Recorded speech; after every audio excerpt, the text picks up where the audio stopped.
Doctor Ishana അഹമ്മദിന്റെ കഥ കേട്ടിട്ടുണ്ട്.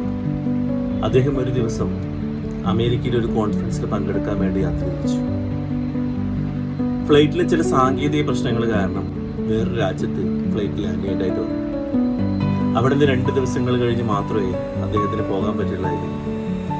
അദ്ദേഹം ആ രാജ്യത്തിന്റെ തെരുവുകളിലൂടെ നടക്കുമ്പോൾ വല്ലാത്ത ദാഹം. തൊട്ടടുത്തുള്ള വീട്ടിൽ കയറിയിട്ട് അല്പം വെള്ളം ചോദിച്ചു. അവിടെ ഒരു വൃത്തിയായ സ്ത്രീയും ഒരു കൊച്ചുകുട്ടിയും മാത്രമാണ്. ആ ഉമ്മ വെള്ളം നൽകി. ആ ഉമ്മാനോട് ചോദിച്ചു, ഉമ്മ, ഈ കുട്ടി ആരാണ്? ഇതെന്റെ കൊച്ചുമകനാണ്. അവന്റെ വാപ്പയും ഉമ്മയും ചെറുപ്പത്തിലേ മരണപ്പെട്ടു. അവന് വല്ലാത്തൊരു അസുഖമാണ്. ഒരുപാട് ഡോക്ടർമാരെ കാണിച്ചു, പക്ഷെ മാറുന്നില്ല. ആരോ പറയുന്നുണ്ട് പാകിസ്ഥാനിൽ എവിടെയോ ഒരു വലിയൊരു ഡോക്ടറുണ്ട്, അദ്ദേഹത്തെ കണ്ടു കഴിഞ്ഞാൽ ഈ അസുഖം ഭേദപ്പെടുന്നുണ്ട്. പക്ഷെ അതിന് മാത്രമുള്ള കാശൊന്നും എൻ്റെ പക്കലില്ല.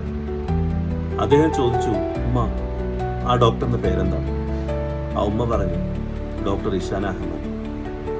അദ്ദേഹം പൊട്ടിക്കരഞ്ഞു. എന്നിട്ട് പറഞ്ഞു, ഉമ്മ, അത് ഞാനാണ്.